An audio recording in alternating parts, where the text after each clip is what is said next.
This is chapter number 9, Force and Laws of Motion. We started yesterday. So let us recap the things.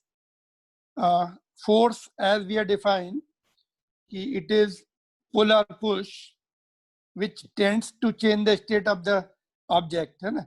जैसे हमने example दिया door का, है ना. When we open the door of the refrigerator, we pull it, है ना. और जब उसको बंद करना है तो पुश करते हैं. एंड या फिर स्प्रिंग का एग्जांपल लिया, आउटवर्ड हम लोग उसको खींचेंगे तो we are just extending it और pulling it at both the ends, और उसको अंदर कंप्रेस कर सकते हैं दोनों साइड से, है ना. पुश कर सकते हैं उसको दोनों एंड पर. तो force is defined as a pull और पुश. एंड ऐसा यूनिट क्या है इसकी, न्यूटन और केजी मीटर पर second. Because F is equal to m a, ये हम सीखेंगे आज. मास का केजी और एक्सेलरेशन का मीटर पर सेकंड स्क्वायर. ठीक है, तो ये एग्जांपल हमने ऑलरेडी बता दिया तुमको. फोर्स के बारे में कुछ और पॉइंट भी डिस्कस किए थे. Any other points you want to add in that force? Force का हमने 1 newton force is how much, है ना. कैसे हमने एक्सप्लेन किया था. If you lift the mass of approximately 100 gram, suppose cell phone suppose 100 gram का है. सर आपने वो वेइंग मशीन का एग्जांपल दिया था. वेइंग मशीन का एग्जांपल दिया था. तो सेल फोन सपोज 102 ग्राम का है सपोज, तो उसका मास तो इतना हो जाएगा केजी में. जी से मल्टीप्लाई करेंगे 9.8, तो it is coming very close to 1 newton. If you lift the object of 102 gram, g is 9.8, F is equal to m g होता है ना. तो मास जो है उसका फोर्स जो है 1 न्यूटन के आसपास. If you lift 1 kg of the mass, तो 1 into 9.8, तो 9.8 न्यूटन लगाना पड़ेगा तुम्हें 1 kg को लिफ्ट करने के लिए, है ना. That is what you can feel it how much. 1 litre water की बोतल अगर हम लिफ्ट करते हैं, उठाते हैं, तो we apply close to the 10 newton force to lift it, है ना. 10 लीटर की बकेट उठाते हैं पानी की, तो close to 100 newton we will apply the force to lift it. And weighing machine indicates the weight in terms of kgf, not in newton. kg force बोलते हैं, kg weight we call it, kg weight और kg force. तो इसमें g से multiply करना पड़ता है, 9.8 से मल्टीप्लाई करना पड़ता है, then it becomes in newton, है ना. सपोज कोई ऑब्जेक्ट का वेट 100 है, machine is indicating kg, 100 kg है ना. तो एक्चुअली वो केजी नहीं होता, 100 kgf होता है, और केजी वेट होता है, विच इज इक्वल टू 9.8 से मल्टीप्लाई भी करेंगे 100 into 9.8, तो 980 न्यूटन होगा उसका एक्चुअल वेट ऐसा यूनिट में. तो ऐसा unit is newton. These are the points we have taken, है ना. उसके बाद हम लोगों ने अनबैलेंस फोर्सेस देखे थे, है ना. सपोज हम किसी ऑब्जेक्ट को इक्वल एंड अपोजिट फोर्स लगा दें, तो नेट फोर्स बैलेंस फोर्स हो जाएगा, नेट फोर्स 0 हो जाएगा. इनवर्ट भी लगा सकते हैं ऐसे. It will not move if one force is more, other force is less. Suppose ये तुम्हारा 10 न्यूटन है और this is 5 newton, then unbalance forces हो जाएंगे. Body will move, then unbalance forces हो जाएंगे. Okay okay, Siddharth you join. Yes, we are sir. Revising the things. Okay okay okay, we are revising the things. ठीक है. Balance unbalance forces हम लोग देख रहे हैं. ये मैंने एग्जांपल पूछा था कि बॉक्स के ऊपर अगर हमने 5 न्यूटन फोर्स लगाया और it remains on the rest, ठीक है, तो वेदर इट इज बैलेंस और अनबैलेंस, तो whether it is balance force और अनबैलेंस फोर्स. सो बैलेंस्ड. अगर रेस्ट पर है तो हम बोल सकते हैं कि इट इज बैलेंस. रेस्ट पर है. अगर रेस्ट पर नहीं होती है, there can be 2 situations. If object is okay, if object is not at rest, is there unbalanced force? अगर yes sir, ऑब्जेक्ट रेस्ट पर नहीं है, तो अनबैलेंस फोर्स है कि बैलेंस फोर्स है? Sir unbalance. आंसर मतलब बोथ में, एक ऑब्जेक्ट का बड़ा है फोर्स. Both are possible. कैसे? नहीं, एक दोनों फोर्स इक्वल हो सकते हैं. Net force balance force, it can be in balance condition, then also it can move. मतलब नेट फोर्स 0 है तभी भी it can move. That is what we are going to see in the detail today. Galileo का जो experiment था, जो कल मैंने बताया था, अगर net if body is moving, है ना, और नेट फोर्स 0 हो जाए, तो it will continue to move, it will not come to the halt. Because net force is 0, net force is 0 means if body is at rest, it will continue to remain at rest. If it is moving, it will continue to move with that constant velocity. That is what is the first law. So, But but हम लोगों ने ये friction, हाँ नहीं, यहाँ पे inertia. अभी friction के साथ मिक्सअप नहीं करो, मेरा क्वेश्चन अलग है. I am not asking about this question. I am asking कि मूविंग मीन्स बैलेंस फोर्सेस और अनबैलेंस, बैलेंस फोर्सेस और unbalance forces. The answer is both. Balance force कब होंगे? अगर वो कांस्टेंट वेलोसिटी से जा रही. अनबैलेंस फोर्स कब होंगे? जब उसकी वेलोसिटी बढ़ रही है. तो ये पॉइंट कल हो गया था. अभी हम लोग फॉर्मली इस पॉइंट पे नहीं पहुंचे, we are not reach to this point, but कल हम लोगों ने काफी डिटेल में पॉइंट डिस्कस किए थे. तो you can just say yes कि we can just get the idea. Moving doesn't mean कि there must be unbalance forces. ऐसा देखो, रेन, मैं I am giving you one more example. Rain drop जब नीचे आती है ना, when it comes back towards earth, तो उसका वेट होता है mg, वो नीचे लगता है. एयर का फोर्स लगता है, बॉयंट फोर्स उसके ऊपर, बट वो कम होता है. Weight is more, it comes down down down. Then there is a viscous force. Viscous force तुम्हें अभी आइडिया नहीं है वो सब, बट एयर रेजिस्टेंस होता है. एयर रेजिस्टेंस को हम विस्कस फोर्स बोलते हैं. तो दैट इज वेलोसिटी डिपेंडेंट. जैसे जैसे वेलोसिटी बढ़ती है रेन ड्रॉप की, तो वो विस्कस फोर्स भी बढ़ जाता है. एक सिचुएशन ऐसी आती है कि नेट फोर्स रेन ड्रॉप के ऊपर 0 हो जाता है, and it will fall with the non increasing velocity. now जो velocity हो गई उतनी constant velocity से नीचे आता है. raindrop comes down with the constant velocity, therefore we are safe. अगर ऐसा नहीं होता तो raindrop will come like a bullet shots, and everybody will be indoor in case of whenever there is rain. तो net force 0 हो जाता है raindrop के ऊपर, then its velocity is not increasing further. So it will continue to move with the constant velocity. No, balance force हो जाती है उसके ऊपर थोड़ी देर के बाद. तो constant velocity से raindrops नीचे आती. There are 3 forces on the raindrop: gravity, buoyant force.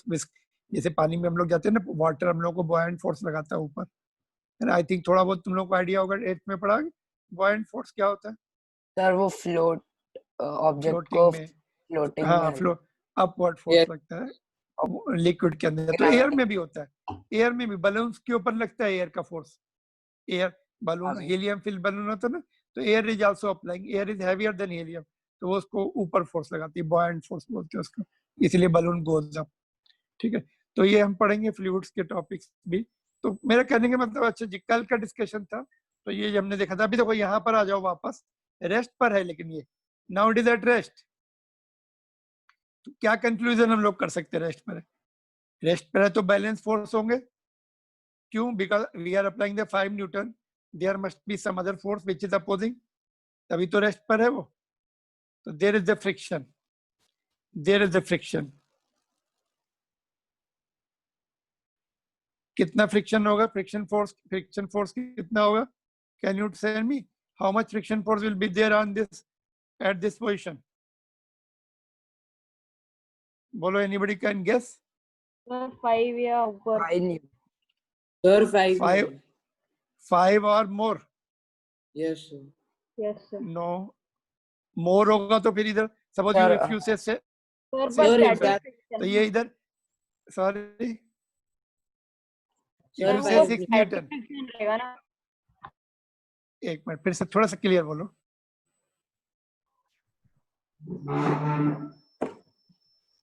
It cannot be more. It cannot be more. If you say 6 Newton, you are applying 5 Newton, so it should start moving towards you.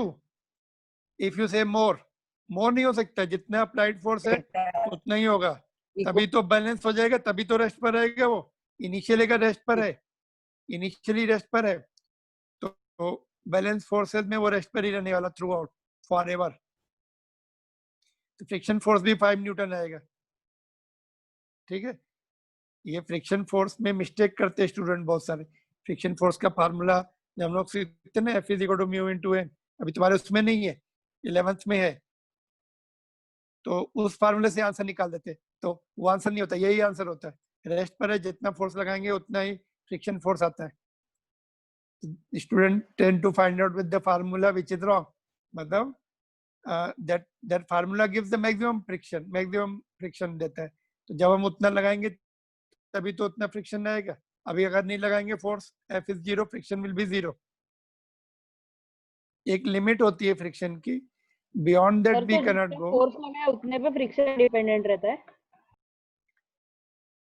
नहीं, हाँ, self adjusting बोलते हैं उसको। जितना force लगाएंगे उतना ही friction आएगा, और there is the one limit, उसको लिमिटिंग फ्रिक्शन बोलते हैं, उससे ज्यादा नहीं आ सकता। That is what can be calculated by the, that depends upon the normal reaction. Ground का जो नॉर्मल रिएक्शन होता है उस पर डिपेंड करता है। तो ये सब चीजें अभी तुम आगे सीखने वाले हो, अभी नहीं। अभी इतना तो हम बता ही सकते हैं, फ्रिक्शन फोर्स होगा 5 न्यूटन, क्योंकि हमने 5 न्यूटन लगाया और इसको ये दिया तुम्हें रेस्ट पर है। हमने कैलकुलेट नहीं कर सकते रेस्ट पर होगा कैसे होगा। We have to have the more information, but if it is given it is at rest, that much friction will come into the action. Variable friction का जो होता है नेचर होता है सेल्फ एडजस्टिंग नेचर। ठीक है, उसके बारे में और हम डिटेल में पढ़ेंगे, not now. This much is enough information for you friction की। ठीक है, clear? Yes sir. Yes, sir. तो ये डिस्कस Yes. फिर हम लोगों ने ये पॉइंट मैंने बता दिया तुम्हें। बाईसाइकिल का कांस्टेंट स्पीड से बाईसाइकिल चला रहे हम लोग, है ना? तो whereas we are driving it, है ना, उसको पेडलिंग कर रहे हैं, फिर भी वो फिर भी नेट फोर्स 0 है, फिर भी उसकी स्पीड नहीं बढ़ रही है, कांस्टेंट स्पीड से चल रही है, because there is a friction which is opposing. तो अगर स्पीड वेलोसिटी नहीं बढ़ रही है उसकी, इसका मतलब net force 0, whatever force you are applying, that much friction is there, that much air resistance is there total. So it is not allowing the velocity to increase. The net force will be 0, net acceleration will be 0, even if you are trying to accelerate it. ठीक है, constant speed से चला के हम लोग accelerate कर सकते हैं क्या गाड़ी को? Can we accelerate the No, sir. vehicle by moving with the constant speed? बोलो आदित्य। नहीं sir. Who told no? We cannot. अच्छा, Aditya told no। कृषांक?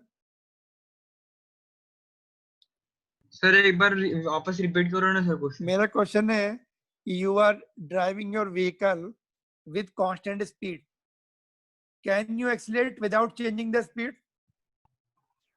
Yes no sir. Sir.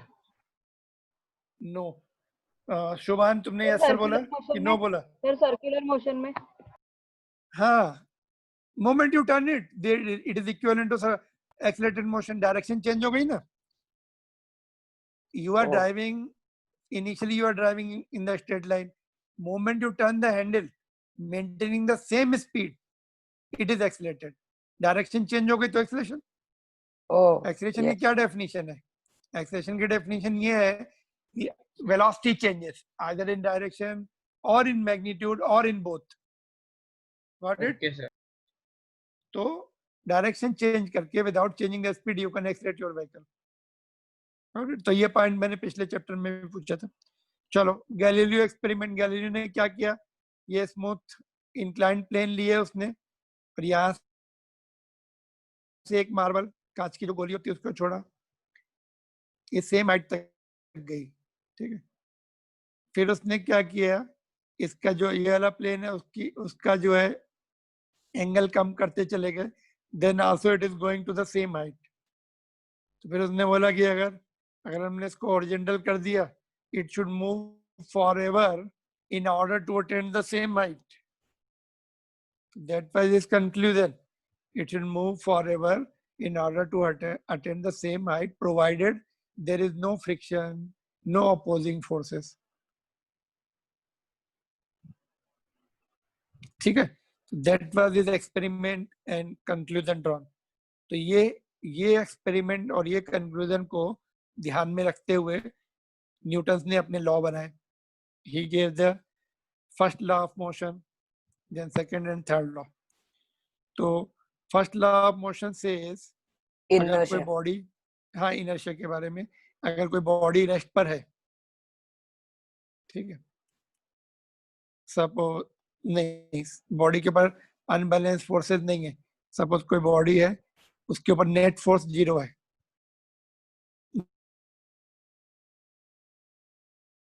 Net force 0 है, तो अगर ये रुकी है तो रुकी रहेगी और चल रही है तो चलती रहेगी forever. That is what the Newton's first law say. If no unbalance force, net force 0,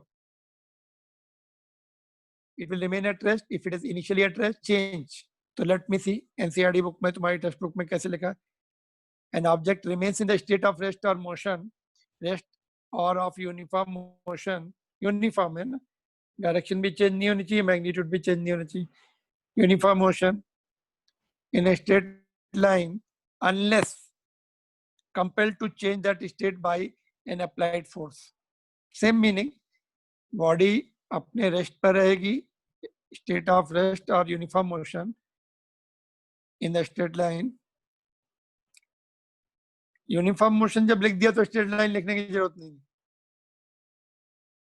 ठीक है. This much is enough. Uniform motion is the straight line motion. तो ठीक है, अनबैलेंस फोर्स और अप्लाइड फोर्स, ठीक है. तो this is what your text book right, so you can just note down from there. But और जब जैसा मैंने बताया ऐसा भी लिख सकते हैं. If net force is 0,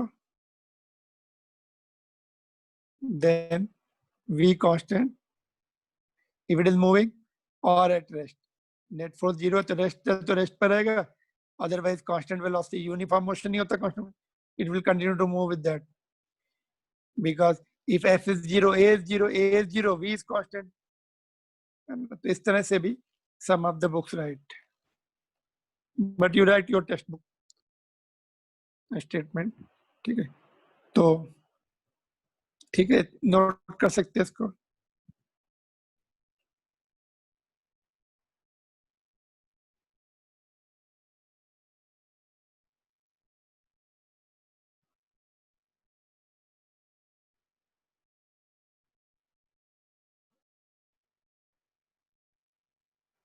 I think this कल नोट कर लिया होगा तुमने, ये वाला पॉइंट नोट कर सकते हो.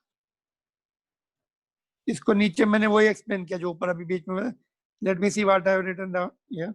If net force is 0, then acceleration is 0 और velocity constant. In other words every object, हाँ वेलोसिटी कांस्टेंट है. In other words every object resist the change of the state called inertia.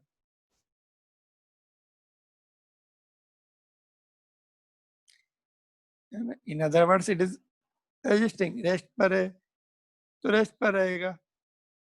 और if it is moving with the constant velocity, it will continue to move with the constant velocity. It will not change the state. It will not change its state on its own.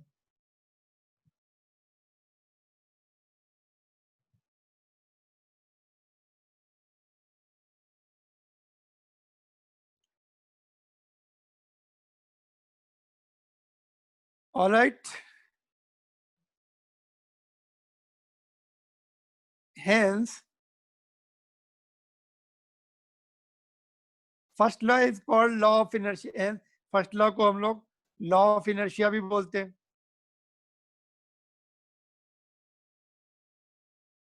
है ना? Law of inertia, because कोई unbalanced forces है नहीं. Body will maintain its state of that state, and that is inertia, no change.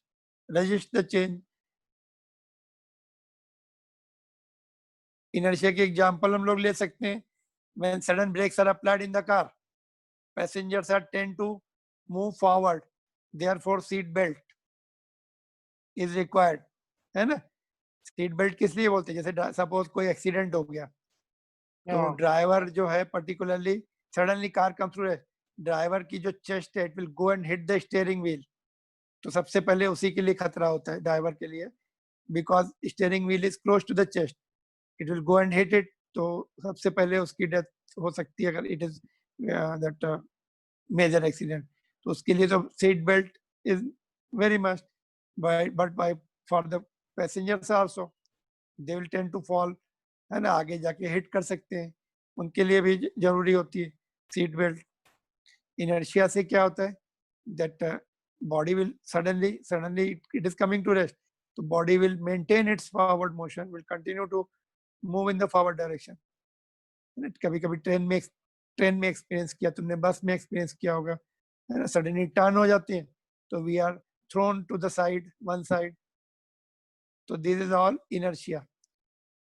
या फिर कभी bus में जैसे चलती बस तो suddenly we tend to remain on the rest, तो वी फॉल बैक, आगे जब आगे चलती है तो we tend to fall back, when brakes are applied we tend to fall ahead, forward, because body is in the motion then। so these are the various examples of inertia। ठीक है,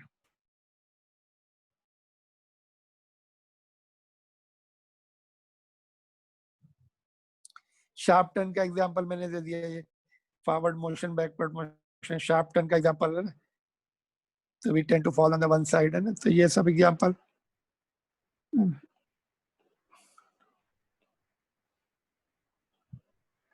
तो ये देखते हैं क्या है activities.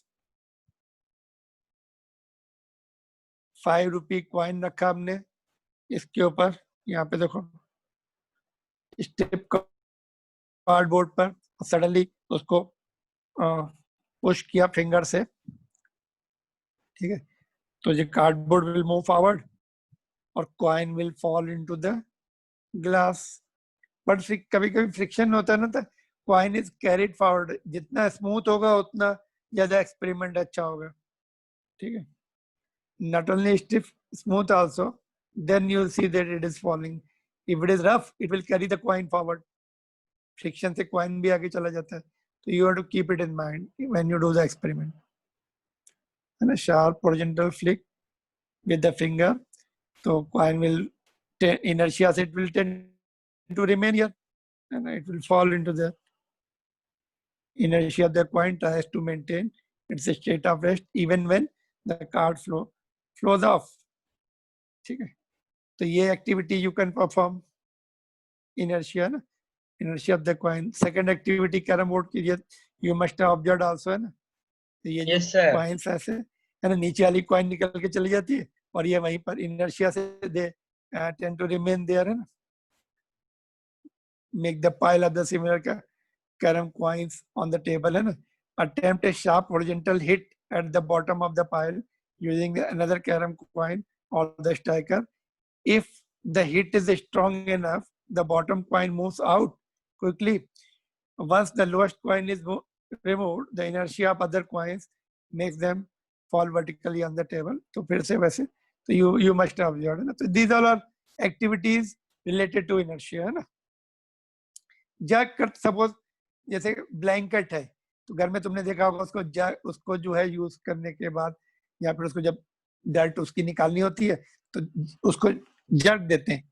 Not only blanket, other things, other also ना, heavy जो बेडशीट्स होती हैं या क्विल्ट होती है, तो उसे क्या होता है, when we give the jerk, dust particle tend to remain there और दैट ब्लैंकेट मूव्स, तो वो फिर निकल आते हैं वहां से, they will just come out, they will tend to remain there and fast jerk से वो separate हो जाते हैं, bedsheet will move forward or blanket will move forward, particles will remain there, so because of inertia it can be cleaned and dirt particles can be removed, है ना। saucer जो plate होती है, कप प्लेट वाली, उसमें groove होता है नीचे, है ना, ऐसे प्लेट रहती है, ऐसे ग्रूव रहता है यहाँ पे गोल गोल ऐसे, तो वहां पे कप रख देते हैं, ऐसे गिरता नहीं है वो,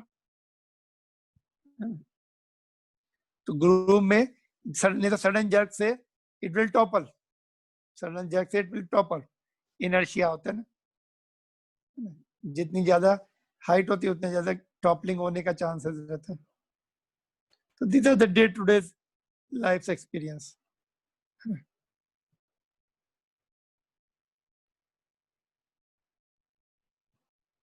ऑलराइट, तो mass and inertia, do all the bodies have the same inertia?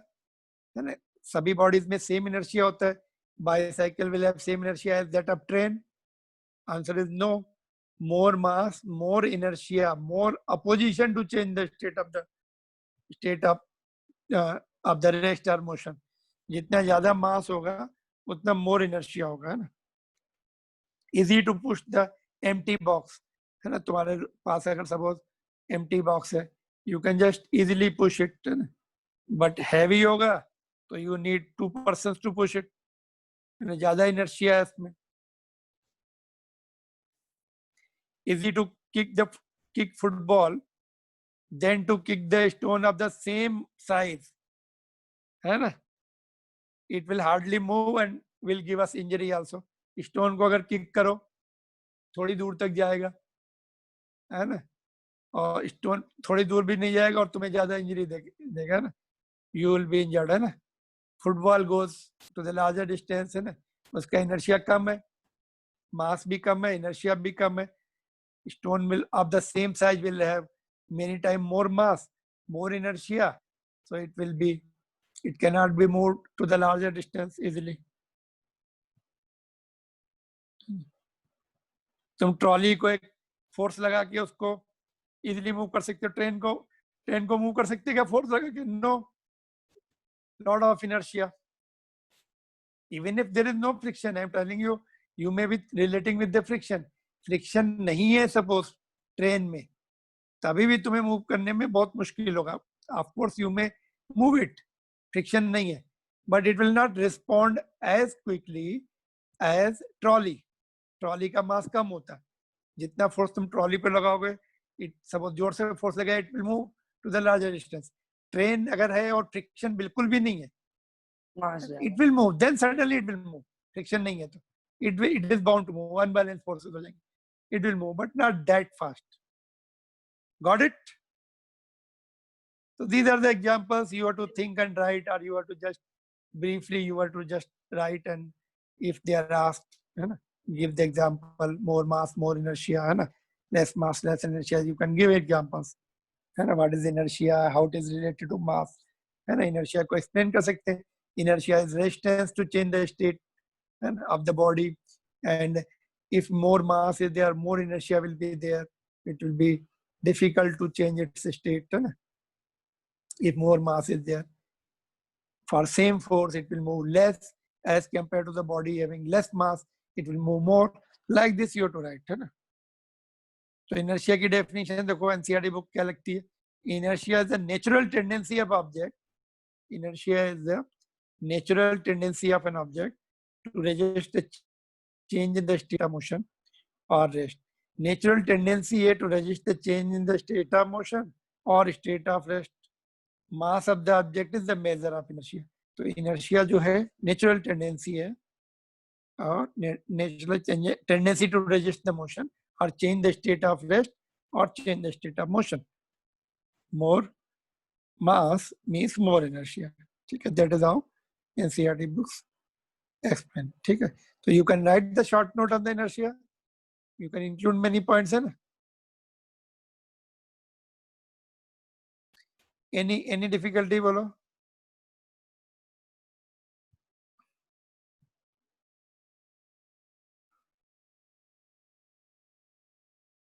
No, sir. Are you convinced you can move the train also? You can just move the train also.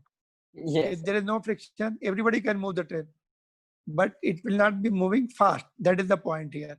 As fast as trolley you can move it, but practically we cannot move the train because by pushing it, because there is the friction. Lot of friction is there. You cannot apply that much force.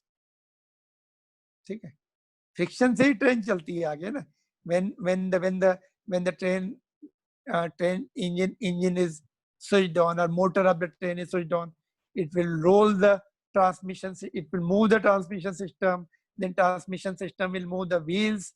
Wheel transmission system will rotate the wheel, and due to rotation of the wheel, it will push the track, that rail जो पटरी बोलते हैं. It will push the rail backward and rail will push it forward. Friction will, जो wheel है rail को पीछे push करता है, rolling in the process of rotation, and that rail means the track will, because of the friction, it will push it forward to the train. Because of friction it is able to move forward. Rotational motion will convert it to rolling motion. Rotation में क्या होता है, अपनी जगह rotate, train is rotating, है ना. Rolling means it is moving forward also, rotation plus forward motion, that is called rolling, है ना. When we drive the vehicle, wheels of our car and bike will roll on the ground. And when it is that suppose cycle is standing on the stand, और तुम ऐसे उसके pedal घुमाओ तो वो rotation करेंगे उसके wheel. When you ride it, move it forward, then roll, that is rolling. Wheels are rolling. So there is a difference between rolling and rotation. All right.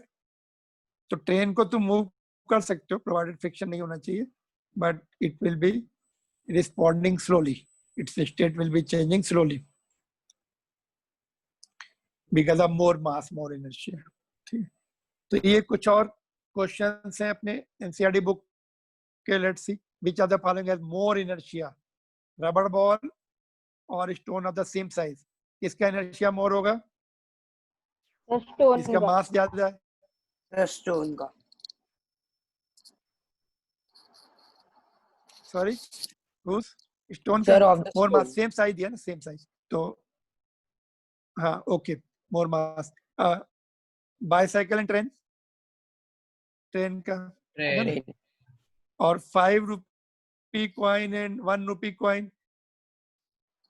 आजकल क्या है, 5 5 रुपये वाला बड़ा है. न्यू कॉइन, Buy न्यू वाला, coin. buy. नहीं sir, नहीं, वो पुराने ओल्ड वाले 1 रुपीज हाँ के बड़े सर, होते हैं.